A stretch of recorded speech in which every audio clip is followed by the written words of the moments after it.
পৃথিবী জুড়ে যেখানেই মানুষের উপর নির্যাতন হবে সেখানেই আমরা দাঁড়াবো।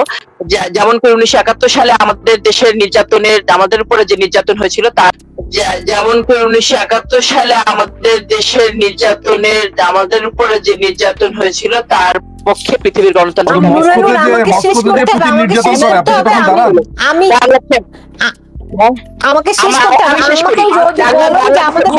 আমাদের কর্মসূচি কি আমরা তো দেখছি খুব স্পষ্ট।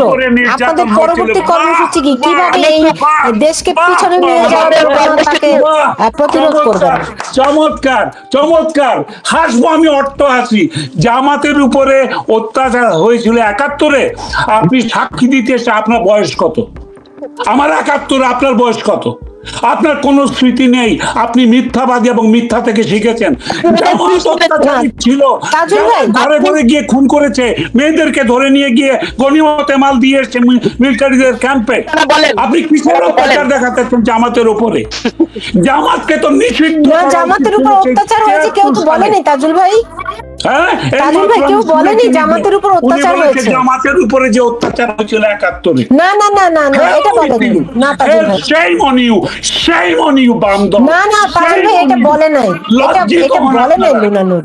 আমাকে এখান থেকে বিদায় দেন। এটা বলে নাই লুনানুর। হ্যাঁ, আর কখনো ডাকবেন না কোন বাম দলকে, ডাকলে আমাকে ডাকবেন না। এগুলো সব মিথ্যাবাদী এবং হিপোক্রেট। না না না তাজুল ভাই, আপনি ভুল বুঝতেছেন, আপনি থাকেন। এটা বলে নাই।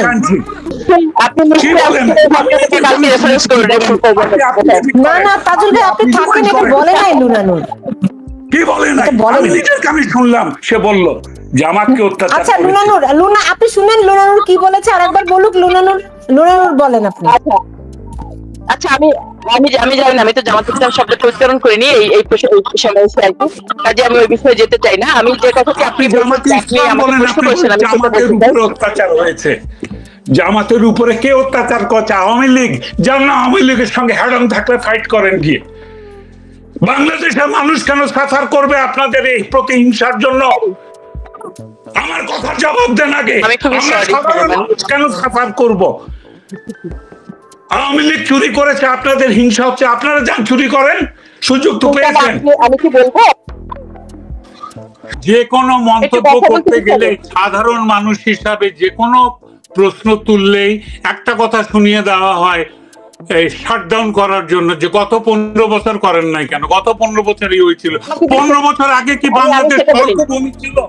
15 বছর আগে কি স্বৈরাচারী ছিল না? 15 বছর আগে কোন চোর জোচ্চর দেশের সম্পদ বাইরে পাচার করে নাই? আমরা কি ঘাস খাই? ঘাসে মুখ দিয়ে চলি আমরা?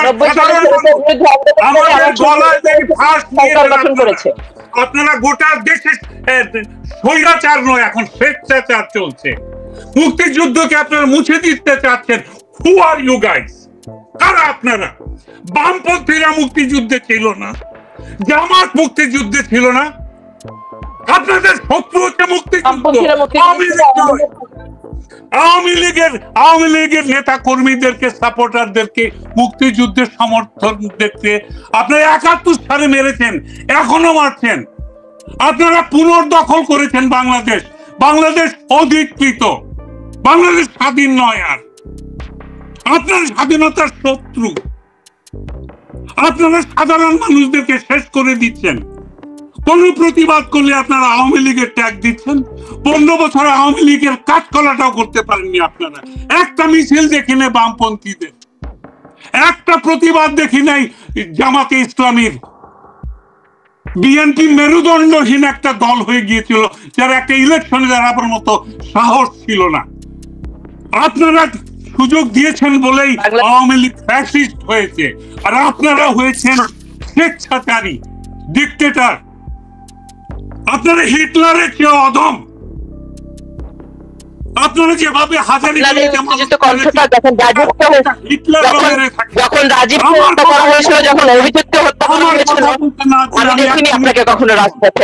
আমি এক্ষুনি ফোন রেখে দিব আমার কথা বলতে না দিলে। আপনাদের কথা আপনারা বলেছেন, আমার কথা, আমি সাধারণ মানুষ, আমি একজন মুক্তিযোদ্ধা। আমি 71 বছর বয়স, আমার আয়ু শেষ হয়ে এসছে। আমার বিজয়ের গৌরব আপনারা চুরি করেছেন। কেড়ে নিয়েছেন, আপনারা স্বাধীনতার সব স্মারক ধ্বংস করে দিয়েছেন, আপনারা লাইব্রেরি পুড়িয়েছেন, মুক্তিযুদ্ধের সব নথিপত্র সব আপনারা ধ্বংস করে দিয়েছেন, জাদুঘর। কেন? Who are you guys? আপনারা কারা? স্বাধীনতার শত্রু আপনারা। বলেন এবার আপনার কথা। মুক্তিযোদ্ধাদের কবর ভেঙে তার মধ্যে জুতা স্যান্ডেল রেখে আগুন লাগিয়ে দেওয়া হয়েছে, আগুন লাগিয়েছে এই ক্ষমতা দখলকারী সরকার এবং তাদের ক্যাডাররা। আপনি আর কি শুনতে চান? রাস্তার মধ্যে দাঁড় করিয়ে ৭৫ বছর বয়সের মুক্তিযোদ্ধাকে চড় থাপ্পড় দিচ্ছে দালালের বাচ্চা, রাজাকারের নাতিরা। এই দেশ আপনাদের, এই অকৃতজ্ঞ জাতি বাঙালি। আরো ২০০ বছর গোলাম থাকা উচিত এদের। যান পাকিস্তানি প্রভুদেরকে ডেকে নিয়ে আসেন, গোলামি করেন আরেকবার, বুঝবেন স্বাধীনতা কাকে বলে, কারা স্বাধীনতার জন্য যুদ্ধ করেছিল। রাস্তায় ইট পাটকেল মেরে আর হিজবুত তাহরির বুলেট দিয়ে আমেরিকান চক্রান্তে ক্ষমতা দখল করা যায়, দেশ স্বাধীন করা যায় না। আপনারা যদি বলেন আপনারা স্বাধীন করেছেন, তাহলে আপনারা অন্য কোন শক্তির অনুসারী, আপনারা আগ্রাসী, আপনারা বাংলাদেশ দখল করেছেন, স্বীকার করেন সে কথা যে আমরা দেশ দখল করে ফেলেছি। সংবিধান বদলে দিতে চান আপনারা কারা? কে আপনাদের ম্যান্ডেট দিয়েছে সংবিধান বদলে দিতে? আজকে মুক্তিযোদ্ধারা চিৎকার করে হার্ট অ্যাটাক করে মারা যাবে, আপনারা হাসবেন, আপনারা হাসবেন, আপনারা অট্টহাসি হাসবেন নাড়ালে। আপনারা চিকেন রান চিবাতে চিবাতে আপনারা রাত্রেবেলা মদের গ্লাস খালি করবেন। চরিত্র দেখাতে আসবেন না চরিত্রহীন রাজনৈতিক দলেরা। কারো চরিত্র ঠিক নয় রাজনৈতিক দলের, আপনারা সবাই পরিশুদ্ধ। এখন যারা ক্ষমতা দখল করেছে তারা কোন রাজনৈতিক দলের? তাদের ইতিহাস নাই, তাদের গুম খুনের ইতিহাস নাই। আমাদের বুদ্ধিজীবীদের, আমাদের অভিভাবকদের ঘর থেকে তুলে নিয়ে গিয়ে 14ই ডিসেম্বর এক রাত্রে শত শত বুদ্ধিজীবীকে হত্যা করার ইতিহাস আমরা ভুলে গেছি। কারা করেছে আমরা জানি না। আপনারাই তো ক্ষমতা দখল করেছেন, এবং যারা ক্ষমতা দখল করেছে তাদের পদলেহন করছেন আপনারা। লুনানুর, আপনার মন্তব্য জানতে চাই। আচ্ছা, প্রথমত হচ্ছে যে আমাকে আমার কথাটা শেষ করতে দিতে হবে। হ্যাঁ, না একটা বিষয়টা মানে আমিও যদি এভাবে উত্তর দিতে যাই সেই পরিস্থিতিটা শোভন হবে না। প্রথমত হচ্ছে যে একটি কথা পরিষ্কার করে বলতে চাই, সেটি হচ্ছে যে মুক্তিযোদ্ধাদের আজকে যেটা দেখানো হলো, আমি বারবারই কিন্তু বলি যে একটি ঘটনাকে তুলে ধরার মধ্যে দিয়ে আরেকটি ঘটনাকে আমরা জাস্টিফাই করতে চাই না, কিন্তু পরিস্থিতি বলতে গেলে বিষয় বলতে হয়। জামাতে স্বৈরাচারী এরশাদ সরকারের সাথে আতাত করে স্বৈরাচারী সরকারকে বাংলাদেশের রাজনীতিতে কে পুনর্বাসন করেছে? 96 সালে জামাতে ইসলামের সাথে আতাত করে জামাতে ইসলামকে পুনর্বাসনের জন্য পুনরায় কে সহযোগিতা করেছে? এই ইতিহাসগুলো বাংলাদেশের এই প্রজন্মের কাছে এখন প্রশ্নবিদ্ধ। মানে কোনোভাবেই 2024-এর সাথে 2071-কে মিলিয়ে ফেলে কথা আমি বলতে চাই না, আমি ধারণ করি না। আপনারা যদি সেটা বলতে চান সেটা আপনাদের অপারগতা বা আপনাদের অজ্ঞতা। আমি এখানে কমিউনিস্ট পার্টির প্রতিনিধি হিসাবে কথা বলছি, এটি একটু মাথায় রাখবেন। উত্তেজিত আমরাও হতে পারি, আমরা রাজপথে দেশের কোটি কোটি হাজার হাজার কোটি কোটি টাকা যখন চুরি হয়ে গেল, সেটা কি মুক্তিযুদ্ধের চেতনার বিরোধী না? অভিজিৎ রাজীব হত্যা হলো, সিপিবি সমাবেশে বোমা হামলা হলো, একটা বিচার হলো না। তাজউদ্দিন আহমেদ বাংলাদেশের রাজনীতির ইতিহাস থেকে নিশ্চিহ্ন হয়ে গেল। এগুলো কি মুক্তিযুদ্ধের উপাদান বহন করে? মুক্তিযুদ্ধের ইতিহাসকে প্রশ্নবিদ্ধ কে করেছে? ন্যাপ ছাত্র ইউনিয়ন গেরিলা বাহিনীকে হাইকোর্টে আবেদন করে তাদের মুক্তিযুদ্ধের তালিকাভুক্ত হতে হয়েছে হাইকোর্টের রায় নিয়ে। মুক্তিযুদ্ধের ইতিহাসকে এভাবে খণ্ডিত করা হয়েছে, প্রশ্নবিদ্ধ করা হয়েছে। একটি প্রজন্মের কাছে মুক্তিযুদ্ধকে সেকেন্ড অপশন হিসাবে হাজির করা হয়েছে, মুক্তিযুদ্ধকে একটা দলের কর্মসূচি হিসাবে 15 বছর ধরে উপস্থাপন করা হয়েছে। কাজে একটা প্রজন্ম বিভ্রান্ত হয়ে গিয়েছিল সেখান থেকে। তার মানে কিন্তু আমি বলছি না যে আজকে সংবিধান পরিবর্তনের কোনো পায়তারা যদি শুরু হয় সেটাকে আমরা রুখে দিব না। আমরা যদি বাংলাদেশের মানে মুক্তিযুদ্ধের বিপরীতে যে বাংলাদেশকে অন্যদিকে নিয়ে যাওয়া হয়। কমিউনিস্ট পার্টি আমরা আমাদের রাজনৈতিক অবস্থান পরিষ্কার। উত্তেজনা দিয়ে চুরির ইতিহাসকে ঢাকা যাবে না, উত্তেজনা দিয়ে ইতিহাস বিকৃত যে করেছে সেটা ঢাকা যাবে না। গুম করেছে হাজার হাজার, 900-র অধিক মানুষ মারা গিয়েছে 16 জুলাই থেকে 5ই আগস্ট পর্যন্ত, সেটাকে মানে ঢাকা যাবে না। আপনাকে সাদাকে সাদা, কালোকে কালো বলতে হবে, সেটাই হচ্ছে মুক্তিযুদ্ধের চেতনা। বৈষম্যের বিরুদ্ধে কথা বলতে হবে। 5% মানুষের হাতে সম্পত্তি চলে গিয়েছে, 5% মানুষ সবগুলা ব্যাংকের মালিক, সব টাকার মালিক দেশে। প্রধানমন্ত্রী নিজে বলে তার পিয়ন 400 কোটি টাকার মালিক হয়েছে, 400 কোটি টাকার মালিক হয়েছে। সেটা বল, বছরের পর বছর বাংলাদেশের মানুষ ভোট দিতে পারে না। আপনারা যদি সেটাকেও মনে করেন মুক্তিযুদ্ধের চেতনা, তাহলে হচ্ছে আমাদেরকে এভাবেই ঘুরে দাঁড়াতে হবে বাংলাদেশের জনগণ। কিন্তু একটি কথা খুব সুস্পষ্ট করে বলতে চাই যে ক্ষমতায় এখন আমরা যেটা আশঙ্কা করছি যে এই রাষ্ট্র পরিচালনার সাথে যারা যুক্ত হচ্ছেন মানে বিভিন্ন ভাবে, তারা তো প্রকাশিত ভাবে হচ্ছেন না, তাদের দলীয় পরিচয়, তাদের নানা ধরনের ইন্টেনশন থাকতে পারে, যার কারণে আপনারা দেখেছেন যে তত্ত্বাবধায়ক সরকার একটা দায় মুক্তির অধ্যাদেশ নিয়ে এসেছে। আমরা সেটাকেও রাজনৈতিক ভাবে মোকাবেলা করতে চাই, ক্ষমতার হেডম দেখিয়ে না। আজকে কেন মিছিল এত ছোট হয়ে গেল?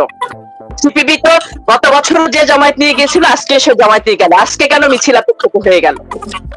এই প্রশ্নটা করতে চাই।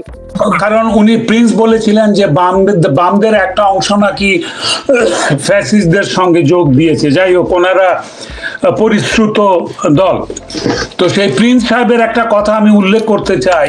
কথা উনি বলছিলেন, আমি যখন অভিযোগ করলাম যে যারা এই গণ আন্দোলন করে একটা সরকারের পতন ঘটালো, যাকে ফ্যাসিস্ট বলা হচ্ছে, মেনে নিচ্ছি ফ্যাসিস্ট, মেনে নিচ্ছি এরা অর্থ পাচারকারী, দখল করেছে, আপনারা আসল পরিচয় তো আসেননি। আপনারা ক্ষমতা দখল করার পরে নিজের মুখোশটা সরিয়ে খোলসটা ছাড়িয়ে এখন বলছেন আমরা শিবির ছিলাম, আমরা ছাত্রলীগের নাম থাকলেও আমরা আসলে শিবিরের লোক। আর বাম দলের প্রিন্স বললেন আমরাও ছিলাম আন্দোলনে। তো মিস্টার প্রিন্স, আপনারা অথবা মিস লুনা নূর, আপনাদের বাম দল আন্দোলন যখন চলল তখন নিজেদের পরিচয় এলেন না কেন? এখন যখন ক্ষমতা দখল করেছে তখন আপনারা এদের লেজুর হয়েছেন, নিজেদেরকে এখন এদের এই অ্যাচিভমেন্টের ভাগিদার দাবি করে এখান থেকে ফায়দা লোটার চেষ্টা করছেন। গোল্লায় যাক আওয়ামী লীগ, আমার কিচ্ছু যায় আসে না। আমার কথা হলো, আমার দেশের মুক্তিযুদ্ধকে মুছে দিতে চাচ্ছে এই দল, এই বাম দল, ডান দল আর হোয়াটএভার দল। এরা আমার মুক্তিযুদ্ধকে, আমার অর্জনকে, 30 লক্ষ শহীদের অর্জনকে মুছে দিতে চায়। এরা এখন বলে 30 লাখ শহীদ হয় নাই, 3000 হয়েছিল। মিথ্যাবাদী, শহীদের রক্তের সঙ্গে বেইমানি করা লোকেরা, এরা বেইমান। এরা আজকে অধ্যাদেশ জারি করে হিন্দুদের ঘর বাড়ি লুট করছে, হাজারি গল্লির ভিতরে ঢুকে কমপক্ষে 200 মানুষকে নিয়ে গেছে, কমপক্ষে 15 জনকে মেরেছে। আপনি যে এত, লুনা নূর, আপনি যে এত নিজকে ইন্টেলেকচুয়াল এবং নিরপেক্ষ দাবি করে যে বর্ণনা দিলেন, কই একবারও তো 75-এর বঙ্গবন্ধু পরিবারের হত্যার কথা বললেন না? আপনি একবারও বললেন না 3000 পুলিশ হত্যা হয়েছে, এখানে গুম খুন হয়ে গেছে। এটা আমার কথা নয়, নিউ ইয়র্ক টাইমসের কথা। যে প্রভুদের প্রতিনিধি আপনাদেরকে লিড করছে এখন, সে আমেরিকান খবরের সংস্থার রিপোর্ট, 3000-এর ওপরে পুলিশ মারা গেছে। আজকে পুলিশ কেন পালিয়ে গেছে? আজকে কেন পুলিশ চাকরিতে জয়েন করছে না? আজকে কেন পুলিশ কোনো কোর্ট নিয়ে কোনো মামলা নেয় না, কোনো এফআরআই নেয় না? কি কারণে তারা হাত গুটিয়ে আছে? তারা তো ছিল, পুলিশ সব সময় সরকারের আজ্ঞাবহ দল। তারা জিয়াউর রহমানের আজ্ঞাবহ ছিল, তারা খালেদা। যে লুনা নূর আমাকে শেষ করতে হবে। আমি লুনা নূর এবং আমি এক লাইনের বেশি বলবো না, আমার কথায় যুক্তি আছে এবং এগুলোর কোনো জবাব আমার শোনার মতো কোনো রুচিও নাই। আপনাদের পুলিশ বাহিনী বাংলাদেশে, পৃথিবীর যে কোনো জায়গার পুলিশ বাহিনী সরকারের আজ্ঞাবহ। আপনি পুলিশকে মারতে যাবেন, পুলিশের অধিকার আছে আপনার মাথায় গুলি করার। সেখানে পুলিশ কয়টা মেরেছে আর কতগুলো পুলিশ নিজে মারা গেছে, কারা মেরেছে, কোত্থেকে এসছে 7.62 mm? আমি একজন যোদ্ধা, আমি জানি কোথা থেকে এই গুলি আসে। বাংলাদেশের মিলিটারির হাতে এই গুলি নাই, বাংলাদেশের পুলিশের হাতেও নাই। এগুলো কোত্থেকে আসে? এগুলো আমরা ঘাস খেয়ে চলি না, বা ঘাসে মুখ দিয়ে চলি না, আমরা জানি। জি লুনানুর, আমাকে শেষ করতে হবে যে এই যে পরিস্থিতি আপনিও বললেন যে আপনারা এটা অবজার্ভ করছেন এবং মুক্তিযুদ্ধের বিরুদ্ধে যে কাজগুলো হচ্ছে, আপনারা যে আলামতগুলি দেখতে পাচ্ছেন, আপনারাও সেগুলি রাজনৈতিকভাবে মোকাবেলা করবেন। আপনাদের পরবর্তী পদক্ষেপগুলো কি? এইটি একটি প্রশ্ন। বাম দলগুলো কি আমাদের দেশে কোনোদিনও সেই অর্থে যে ধরেন আওয়ামী লীগ বিএনপিকে ছাপিয়ে যেতে কেন পারলো না, তারা কি এটি নিয়ে ভাবে? এটা একটা এখন তো একটা সুবর্ণ সুযোগ ছিল। প্রথমত হচ্ছে বাম দলগুলো কেন আওয়ামী লীগ বিএনপিকে ছাপিয়ে যেতে পারলো না, এটা একটা দীর্ঘ আলোচনা। আমি এই আলোচনাটায় মানে আমার বিশ্লেষণটা এই মুহূর্তে দেওয়ার আগে একটু 2 মিনিট কথা বলিনি। সেটি হচ্ছে যে জনাব তাজুল সাহেব আমার যখন একটি কথা শুধুমাত্র, আমি রাজনীতি করি এবং আমি মনে করি যে গণতান্ত্রিক প্র্যাকটিস থাকা উচিত এবং জবাবদিহিতা থাকা উচিত।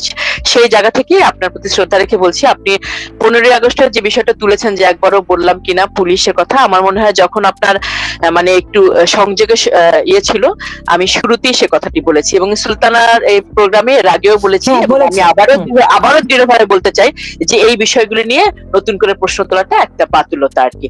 আর একটা কথা জনাব নিজাম সাহেব, আমি 96 সালে জোট করেছি এটা বলিনি।